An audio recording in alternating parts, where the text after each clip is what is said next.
Today, I'm joined again by the executive director at Aspire, Tom McCarthy, that established the Abu Dhabi Autonomous Racing League, or A2RL. This series races autonomous race cars that are just a step below those in Formula One. Now, this episode is part 2 with Tom, so make sure you listen to part 1, where we delved into the motivations driving autonomous racing and what spectators can expect to see. In part 2, we explore the tech side of high-speed autonomous racing as Tom and I take a close look at the league's Super Formula car. We compare it to the cars used in Formula One, and we uncover the sensors and systems needed to make it autonomously race-ready.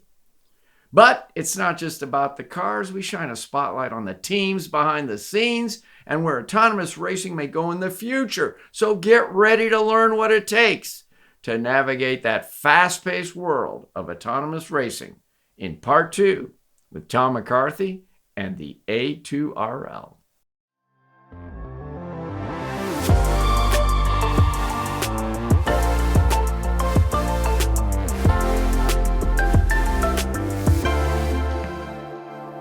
Can you describe race day or, qualifying day, race day, exactly what's going to happen? Like you said, I think you mentioned a time trial and then a preliminary race maybe, and ultimately narrowing it down to 4. What are the steps that get you into that last race, and how long's the race going to be before you're going to declare a winner? In the pre-qual day, and we're going to do 2 days pre-qual. They start by doing pre-qualifying time trial. So they don't get any points on that. They just get seeded on that 1 to 8.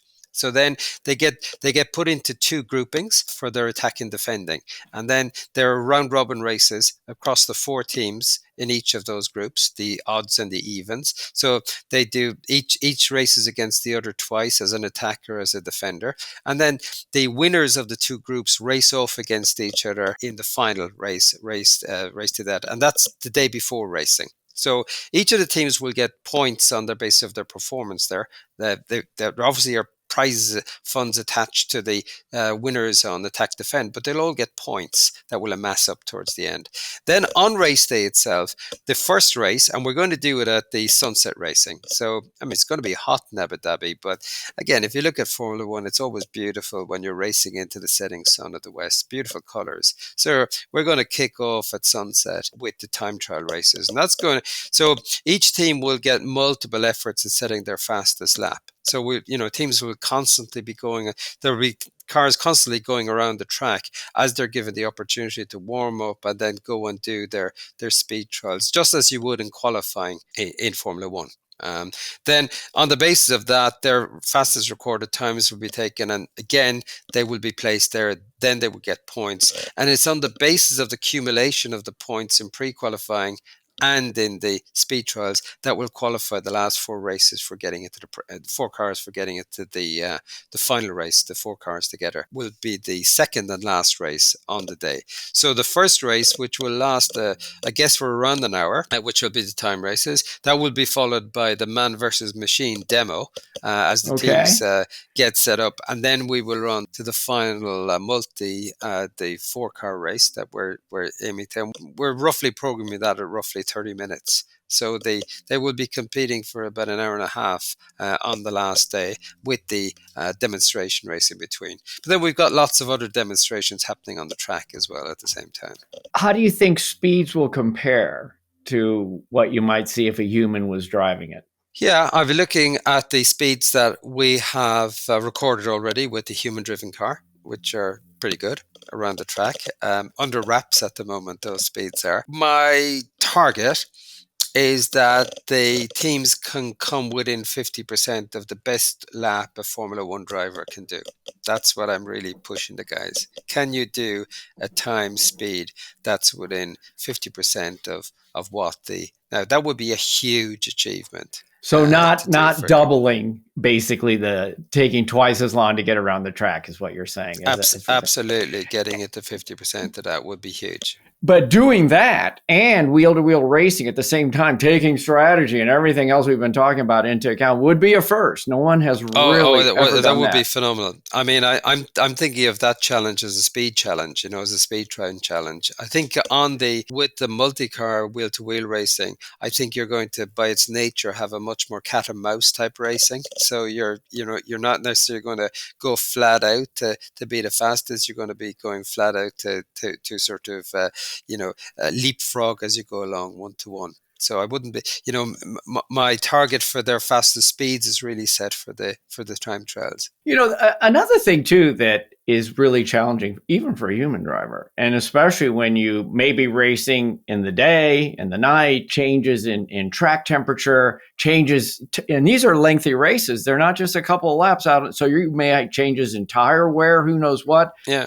Are the teams going to get some opportunity to do some long distance running so that they know that their programs can actually take into account things like, let's use tire wear? I mean, you always hear the F1 driver saying, oh, preserve the tires, hold off, we got to make it another 50 laps or whatever it might be. Absolutely. So first thing is, in terms of their usage of tires, there are a maximum number of sets of tires they're going to be able to use through their training and their racing. So they got to learn how to use tires properly. They can't be around sort of over braking and burning out tires. So that's part of the challenge for them.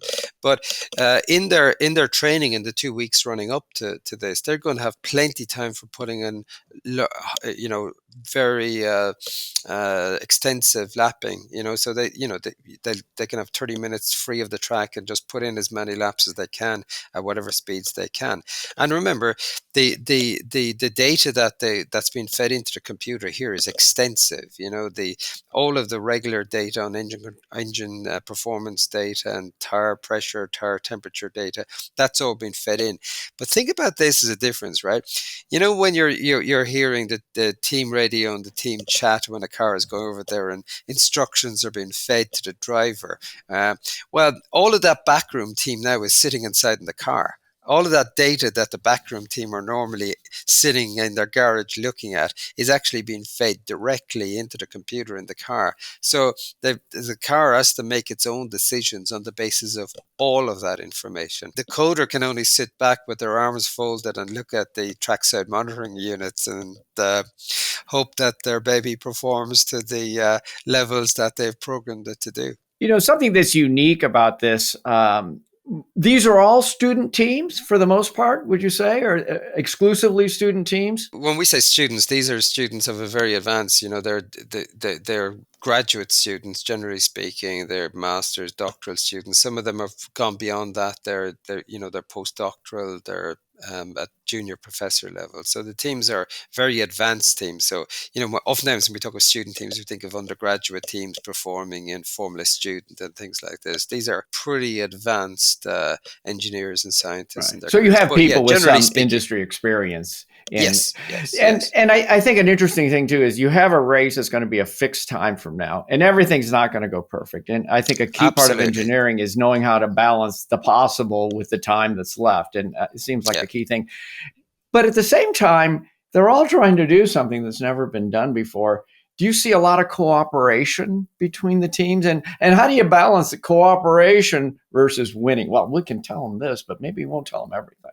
I think this is very interesting to observe, So one of the things in anything, in any sport, you build a team within a team and you build a team across teams. So, them getting to know our team, our engineers, our mechanics, our own backroom team here, getting to know each other. It's been interesting to see how that's happened over the last few weeks. They sit in forum, they share openly their concerns, their challenges, how we're going to fix these, how we're going to work them together. But what's going to be very interesting, particularly from the 15th of April, as they're now getting into a much more performance mode. I'm interested myself to see how the personalities work, how the nature of discourse between the teams is going to emerge. Because certainly when you're coming down to the last few days, everything is now on the line. This is a big prize purse. This is not an insignificant amount of money. So it's going to be kind of interesting to see how that emerges. But the way we've looked at it is we say, look, guys, we really want you to cooperate. We do recognize everybody's going to race for the line at the end, but ultimately the great success is if we can create something together. Because as you say here, this is proof of concept. Like 12, my first conversation with Dallara was January of 2023. Here we are in April of 2024. Just having commissioned and delivered, and we've assembled these cars here. In Abu Dhabi, all the partnerships that So we had you to know them build, inside out. You have to, I would think. yeah, yeah. And I mean, in a period of, 14 months, when we set the desire to do this in 2024, we had a choice. We could either do it in December or we could do it in April at the latest. And if we did it in December, we wouldn't have the availability of the track for the months in advance that we needed because of Formula One. So we had one choice and one choice only, and that was the last weekend in April. So we sat there and said, look, I mean, let's go for it. We're going to have a race, whatever, and we're going to pull all of the components together to make it happen. And there are so many things can go wrong. I mean, I remember the first day we did shakedown of the human car. First thing went wrong is that a pulley belt broke. Here we are with basic mechanics. Even me would know, that I mean, I know from driving my first car, that was the first thing I had to learn was how to replace pulley belts. So you start from there, and you can imagine all the different parts that go wrong. In order to make this work, as I say, we had to build partnerships, not just with the teams, but with suppliers like Denisi, that we're putting together our electronic stack, and with all the sub suppliers that we're feeding into that, with Mechanica 44, who are putting together the autonomous actuators for us, with Dallara themselves, with Le Mans, with Jazz, with Four Pistons. We had to bring them all in and say, look, we're all working on this together. How do we actually make this concept prove itself in a race? And it's exhilarating. I'm sure that there's loads of stress in it, but I think anything that's worth doing is going to be challenging, stressful, and it's a fantastic ride to be on in trying to achieve this in such a short time. Well, when I still race go karts, and one of the most embarrassing things is when a wheel falls off. You got to make sure that the wheel nuts are tight, because that's a mistake that everybody sees. So you can put all of the AI and autonomy in a car or the super giant engine, but if your wheel falls off or the pulley breaks, then you're going to be in trouble. Well, let's talk a little bit about the car, because that's probably one of the most exciting parts of all this thing. It's the Dallara SF23. It's used in the Japanese Super Formula Series. And I'll be honest, I had never really heard that much about that series, but a lot of Formula One drivers like Gasly came through, and others have come through that series. So it's not a Formula One car. It doesn't have the performance of a Formula One car, but it gets pretty close. Could you tell us about the car? How does it compare in performance to a Formula One car? I think it's, in terms of performance, it's within 10% of the performance of a Formula One in terms of speed and performance on track. I don't think any other car comes quite as close to a Formula One. Now, obviously, Formula One cars are all different across themselves, but this particular car is a very complicated car. Now, I'm talking as a very non-engineer here on this, but if we were to say, to compare with the Dallara car that was used in the Indy autonomous race, the Indy Light, it's a much simpler car compared to this particular car.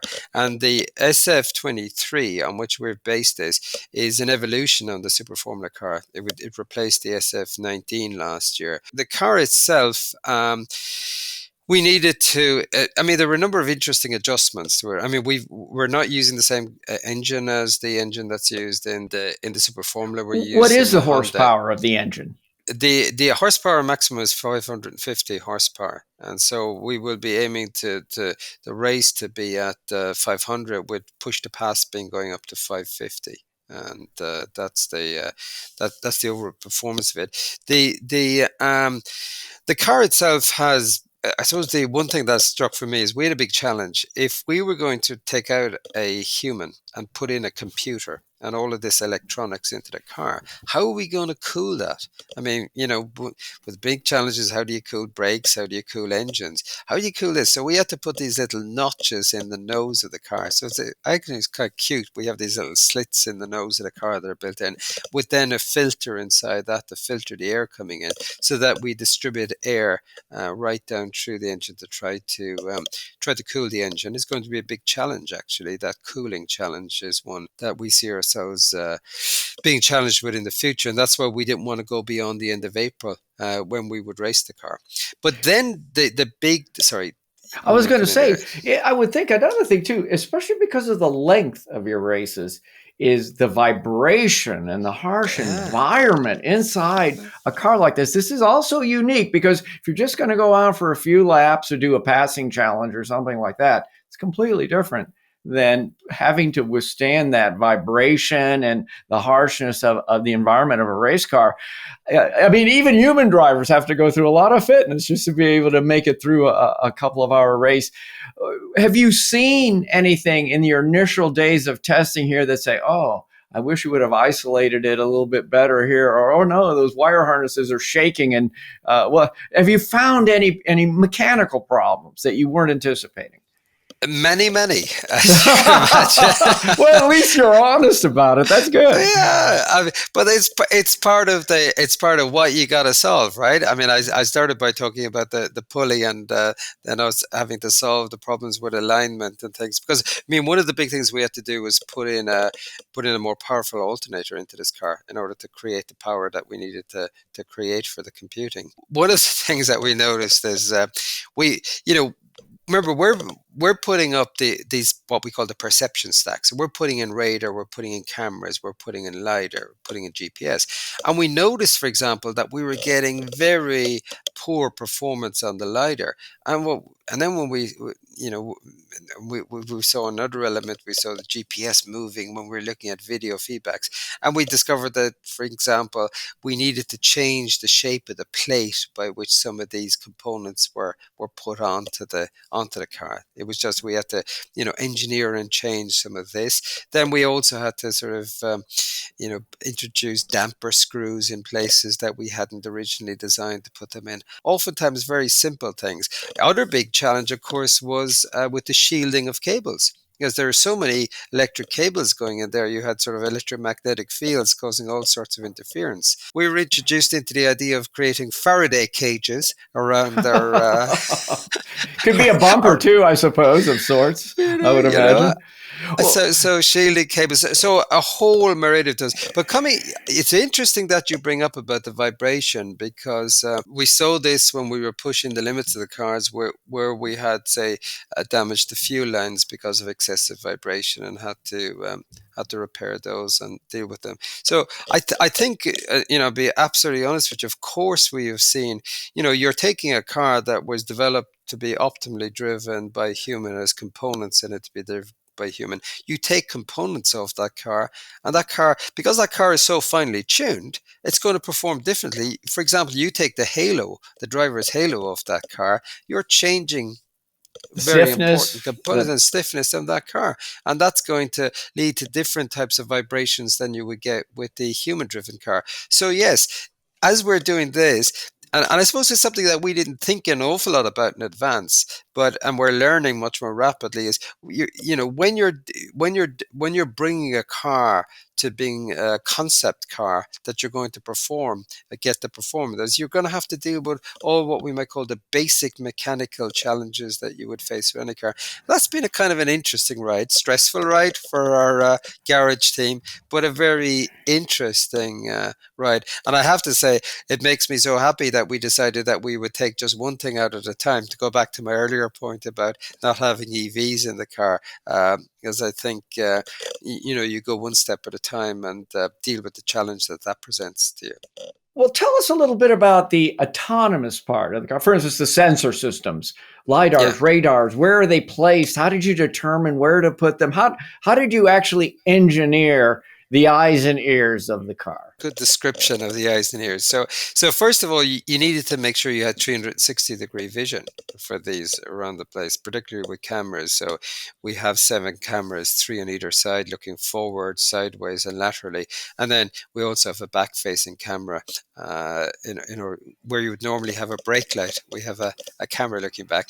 Then we have set up the radar and lidar in the cockpit where the driver would normally be. So there's what we call an autonomous skid that slips in. So down at the end, we've had to design the actuation kit. So for steering, for braking, for acceleration, we had to build a kit there that is operated by a wire from the computer that sits in the middle of the car. And then on top of that, we have mounted the radars and the lidars, and again a back-facing radar. So we have a 360-degree capability of getting that perception data. And then we have GPS mounted just behind where the cockpit would be, and a GPS monitor right in front of the nose as well, feeding all of this visual and electronic data into the computer. Has simulation been used at all first in the development of the car? For instance, how do you know where to place the sensors, what angle to put them in? Is it a short range or a long range radar?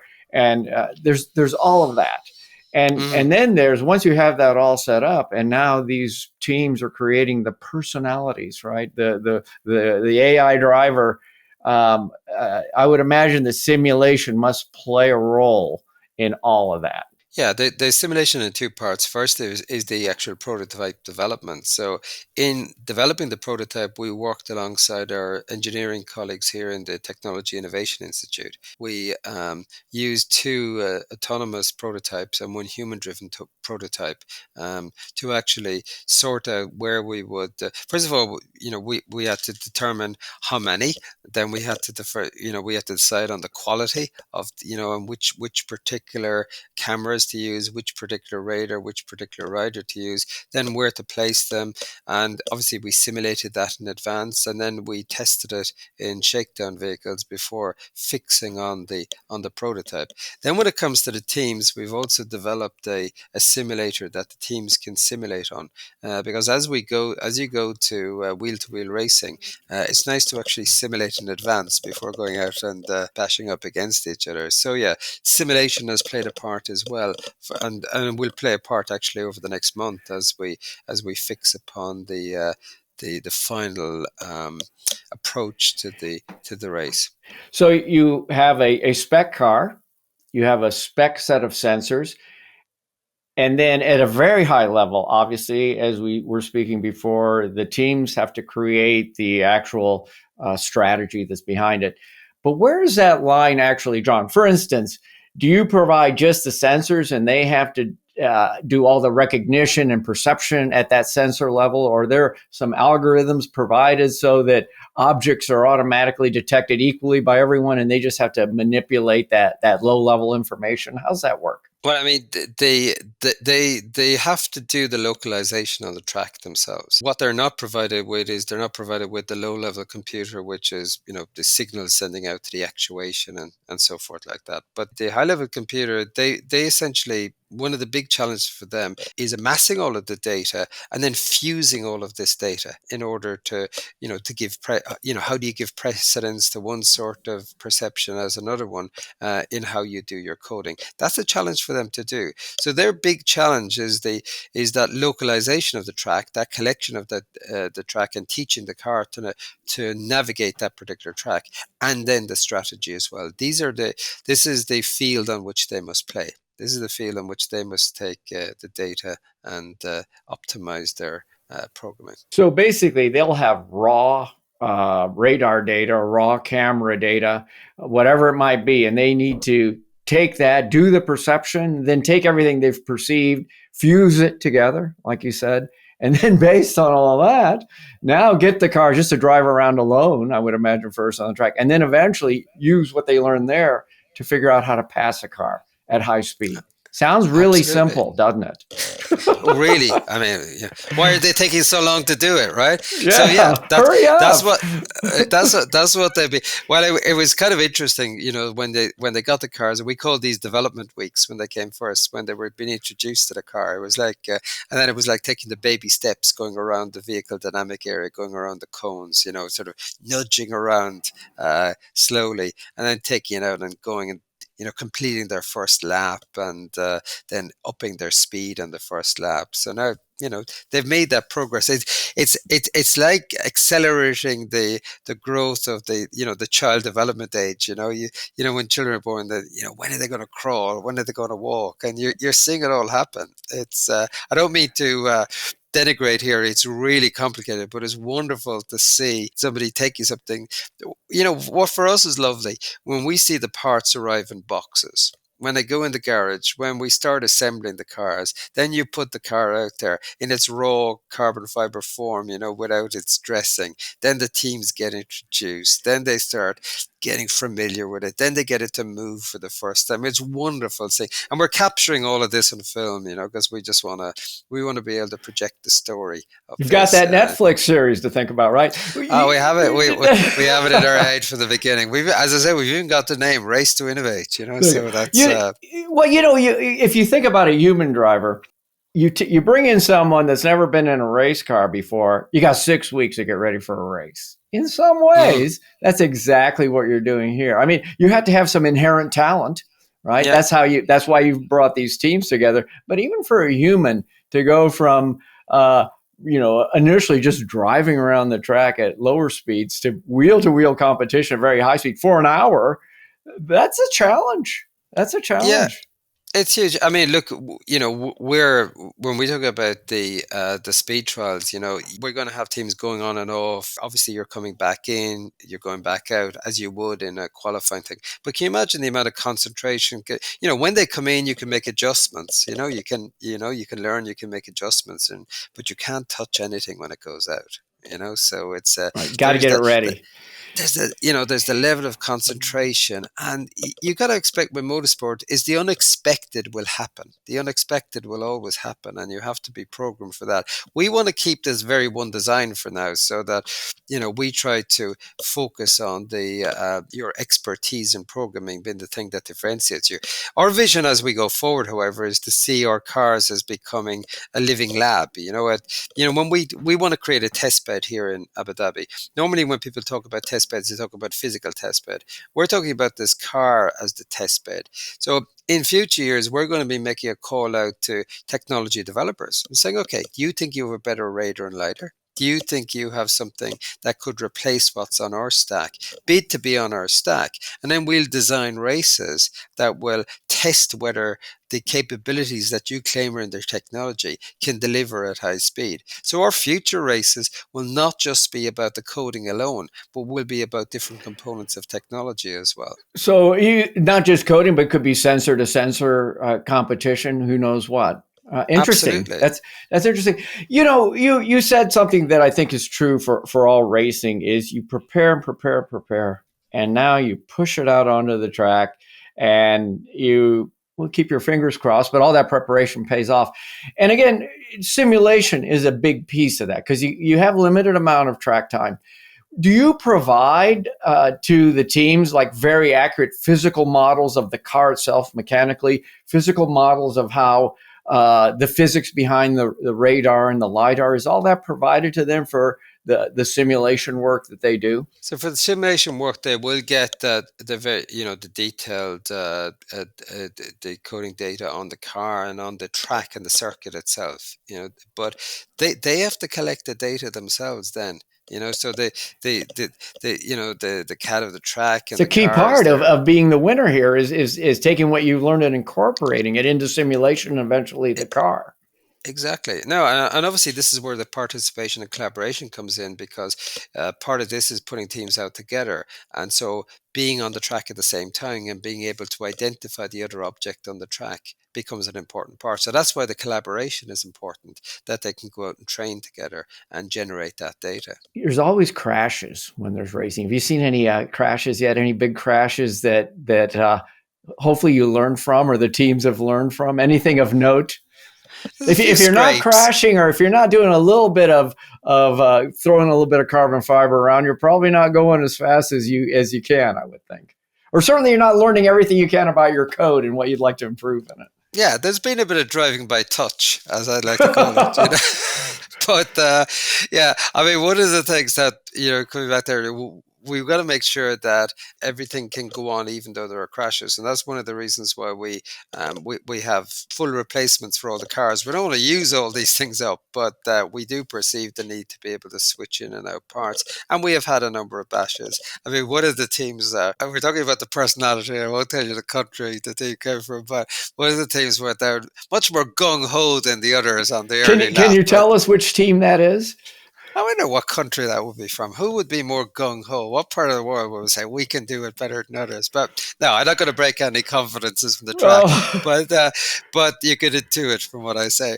But it was funny when the guys went down, the big smiles on their faces, and there was a particular corner, and you could. It was when you play it back in your mind, it was almost slow motion how they clipped off the wing. But it's a learning. And that's going on, and obviously you get all sorts of things.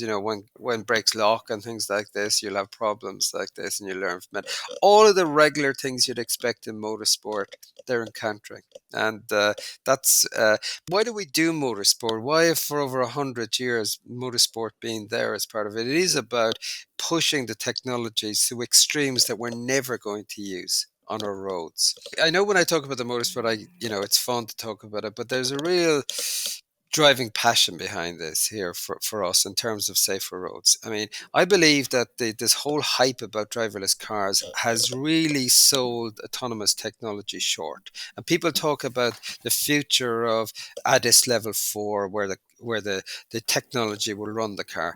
A, I don't believe people really want that, and B, I don't see it happening over the next 2 decades. And I think ADAS level 3 is where we're at. And what we want is a situation where people are happy to say, I share this driving experience with the technology. And I'm heading off down the road as a truck jackknives, and I'm going to let the technology, I'm going to leave my Formula One driver take over here to do the right thing. Because otherwise, I'm just going to barrel in and become part of this casualty. And so, if someone were to say to me, yeah. look, in 10 Some and have 20 called years' that time, some have called that a guardian angel that's watching over you, ready to step in whenever you're beyond your limit, say, or about to become beyond your limit. absolutely, and having that reaction time that's a way better than a regular driver can have.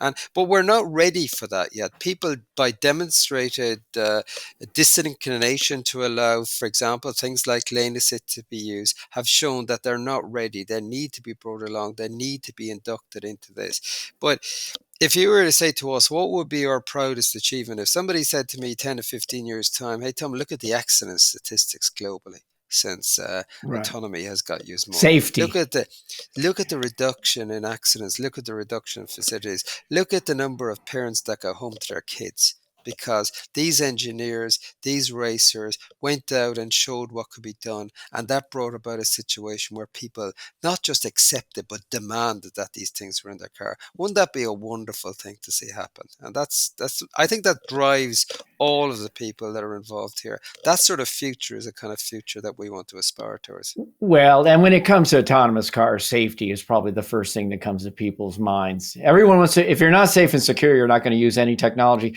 Well, let's finish True. off talking about the future just a little bit. First, specifically about the A2RL. So you've got a race here. There's a race in April. Any Yeah. more races this year and in the future? Next year, for instance, how many races do you envision? Where might those races be? Okay, so our steady state objective is to have 3 races per year. One of those being in Abu Dhabi, and the other 2 being around the world. So our immediate objective is to have a European race and to have an Asian race. Our second race, we want that race to occur as soon as possible, but track availability permitting. But we will have another race here in Abu Dhabi in early 2025 that will definitely happen. But we hope to have at least 2 races in 2025. We recognize that all of the teams that are involved here will not be doing this 100% of their time. So that's why we aim for 3 races per year as being the steady state. We also will see additional teams come on board next year. We've already got those in the development pipeline, and we want to see a more diverse set of teams. So not necessarily teams of student racers in the future or university-based research center racers. So we want to change up the personality of the teams a bit, bring in maybe entrepreneurs, startups to try their hand in this as well. So will that be a bit of an imbalance? So you bring in entrepreneurs that got venture capital funding or something like that competing against. But we will never lose our one design approach. So when it comes to it, we put in limits on what teams can spend on repairs. We put in limits on the number of tires you can use. So brain power versus money power. Absolutely. We limit the money power. And, one of the things we're doing is working hard at bringing on board a broader sponsorship to allow us to launch on a global basis. Because we want this, as I said, there's no point in getting involved in this unless you build it as an ecosystem and as a sustainable ecosystem. So we're building A2RL as something that's sustainable. We've got core investment here, but it has to stand on its own 2 feet and be sustainable a longer term. So what you're going to see immediately, you're going to start seeing advances in our gamification. Our plans are underway for race number 2, which we will announce at the race at the end of the month. So it's more likely to be a local race rather than move to an international track. But that planning is well on the agenda to happen as well. But as I say, we'll also be going on to our other modes of transport. So our drone racing, which will feature some demonstrations of that at the end of the month. But we will be announcing our first actual in-person real autonomous drone racing that will be occurring in 2025 as well. So there'll be a set of rolling announcements as well. The car races in steady state about 3 per year, but then we will have drone races, buggy races, and seagoing vessel races. So A2RL will be a pretty constant series of races as we get into steady state over 25 and 26. Well, let's keep looking at the future, but more in general for motorsports and autonomous racing. 2-part question. What do you think racing will be like in the year 2050? And the year 2100. Now, it might be maybe autonomous melds with traditional racing. Maybe they stay separate. What do you see on the racetrack in the year 2050? Let's start with that one. I think I see a lot of man versus machine racing in 2050. And the winner? I think I'd have to be betting on the machine at this point. But okay. I'd say that by putting it up to the human, right? So I mean, I'll stick to my principles of one design, right? So we would say, the way things are going, you'd expect the machine to learn faster, but then, maybe this will be this great test when we talk about generative AI. Will generative AI be able to replace and everything?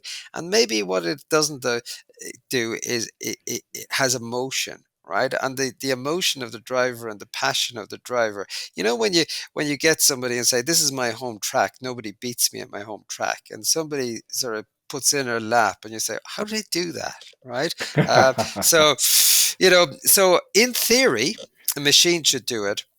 But I put it out there. Let us show that we humans still have a thing or two over the machine. Well, so that's what they said about chess. Remember? That's what no one will ever beat the grand champion, right? Yeah. Real quick, that lasted 2100. Here's your chance to go crazy and wild. What do you think? The year 2100. What's going to be on that track? What's the biggest feature that's different than what we're seeing today?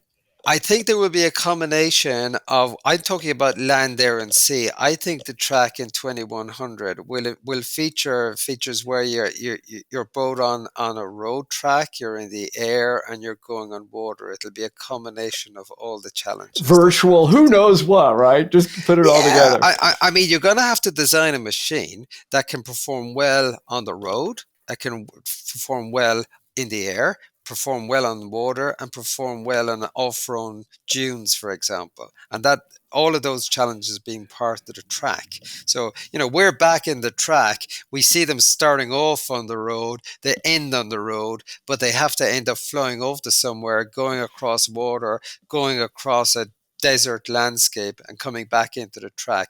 And the mechanical component of the machine has to be able to deal with all of those. And the piloting has to be able to deal with all of those. Well, you're well positioned with your race cars on track, on pavement. You got dune buggies coming in, whatever it might be, off-road racing, drones. You've got the building blocks.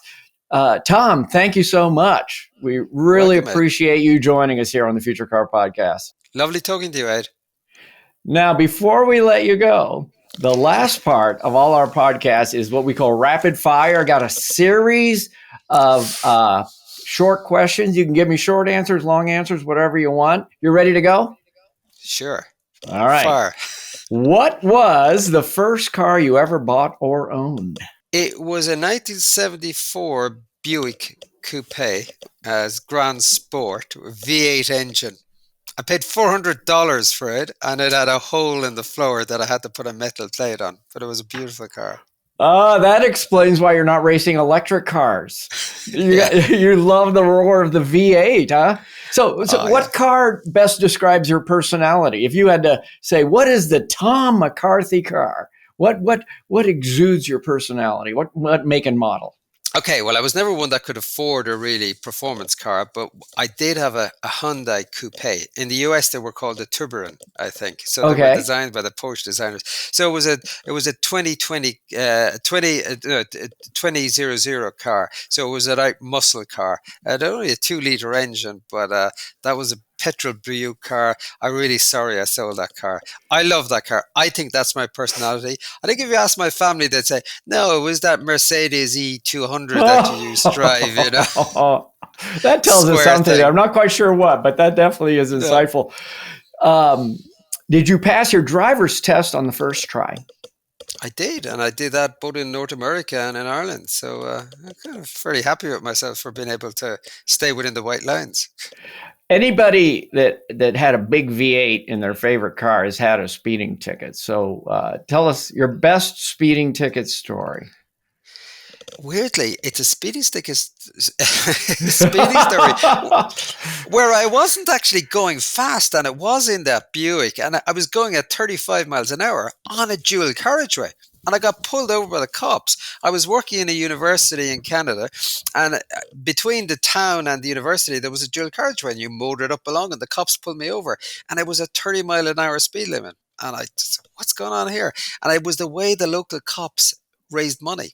And it taught me that local cops sort of have ways of putting speed traps in to capture unsuspecting tourists. And I asked people afterwards, any visitors that came, I would say 80% of all the visitors to the university got caught in that speed trap, So it was a local revenue raising for the local cops, Well, there's in our small town here, I know one of the policemen, and he said, there's a couple of places where we put the 40 mile an hour and the 25 mile an hour change in speed. And at the end of the quarter, at the end of March, the end of June, we're going to be sitting there. So make sure you don't speed that last week, especially in these areas. So let's talk autonomous cars. We like to talk about the living room on wheels, right? You don't have to drive. So you have a 5-hour car trip in your autonomous car, your living room on wheels. What is in Dr. Tom McCarthy's living room on wheels for that 5-hour drive? Okay, I'm thinking really comfortable leather seats here, that are wrapping around. Okay. I'm not entirely sure I do want a steering wheel, right? I don't want, even if it doesn't do anything, you still want it. I still want it to do something. I still want it to override a real steering wheel. What I want to do. I want a great sound system. I want mood lighting in the car, so they depending on the outside light, the outside temperature, I have changes in light, so it's relaxing. I have a great surround sound system, and I'm listening to a range of podcasts and just chilling out and just being on my own in the car. Nobody including else the Future Car Podcast, I'm sure, of course. Absolutely, that would be my recurring favorite. You know, I've asked this question to dozens and dozens of people, and you are the first one, the man that's revolutionizing autonomous car racing. You're the first one to ever say they want a steering wheel in their living room on wheels. So think about that one. That's good. It probably Okay. means you're being extra safe in everything you're doing in the upcoming race. Now, if you could have anyone that's ever been alive in the past or currently alive with you on that 5 hour drive, who would you pick? Okay, this goes back. My early days, I was a university professor of economics, and there was one of the greatest economists of all time was an American economist called Kenneth Arrow. He died a few years back. I think he was 95, and he's the guy I would want in the car. He was one of the first winners of a Nobel Prize, and people said that there was nothing you could talk to him about that he didn't know something about. So people used to go and take the most esoteric subjects and go in and start talking about them in his presence, and all of a sudden he'd chip in with knowledge that they were just stunned he had. So if anyone I would ever want to be on such a 5 hour trip with, where the conversation could go anywhere and I would know I'd learn something. I never met him, but that's the person I'd want in my car, Ken Arrow. You, you can only ask him one question. What is that question? Okay, so this is a more mundane question. When next will the price of gold fall precipitously so I can speculate on it? It's all about the money. That's Yeah, right. absolutely. All right. If you could invent one thing instantly, poof, the Time magic machine, wand, time time time machine. machine, If you time could machine. uninvent one thing instantly, what would it be? Uninvent. Okay, this is a harder one, but I think it's a capacity rather than a technology, and it is I think the capacity to be toxic on social media. If somehow if social media could only work with positive commentary, I think would be the thing I would want. So somewhere that there was a glitch in the technology, so that time you put something up toxic, it just disappeared. It couldn't be done. Not really an uninvent, but a take away a capacity of a An technology. auto adjust, a magic adjust. Exactly. Exactly. Getting back to inventing, if you could invent anything right now that would revolutionize the future of autonomous cars, you could only invent one thing to make the future of autonomous cars a reality sooner rather than later. What would it be? I think it would be the single all-encompassing perception tool, because one of the big problems, and we see this in production cars now, is sensor fusion is a huge challenge. When we build cars now, as we talked about radar, lidar, and cameras, the fusion of all of this data is a challenge in of itself. So as we push forward that one type of perception that could take in 360-degree perception and be the single eyes and ears of the car, I think that is the ultimate goal for autonomous driving. Two questions left. First one is tell us something about yourself that your friends and family do not know. Something you're going to reveal here for the first time. Well, this came up recently with someone, and the hard question to answer, but somebody asked me what I was afraid of, and I said cats. They were stunned, but I genuinely am terrified of cats. I don't know why. Really? Yeah, I have a dog lover. I have a big dog. I also notice that he's very scared of cats, which I think he takes it from me. He's a big German Shepherd, but he's terrified of cats. I Now, what think is that it about a cat that scares you about a cat? they're most unpredictable of movements, and I can never read what they're thinking or what they're doing. Whereas, a dog reveals themselves so much. The cat seems to reserve themselves, and you just think that they're planning to do something outrageous. And I don't know. It's something that I was surprised when I came out and explained it to someone. So I think my family and friends would be surprised to hear me reveal all of this. That's it. Well, listen, and here's the last question is, and I'm sure all the teams are going to be listening. If you could give one piece of advice to help a team win the race that's coming up, what piece of advice would you give? I think it is to Okay. I mean, I'd say bet on yourself. Be prepared to take risks. Don't doubt yourself and doubt your technology. But most of all, Rely on what you can learn from others until the time at which you have to press the button to be a competitor yourself, because we cannot achieve in science and technology without working together and collaborating. But then, when all bets are off and when the race starts, don't doubt yourself. Trust yourself. Put in that last line of coding if you believe it's right. Don't doubt yourself. Good advice for racing and good advice for life, I would say. Tom, thank you so much for joining us on the Future Car Podcast. It's been a pleasure talking, and look forward to talking again soon, hopefully.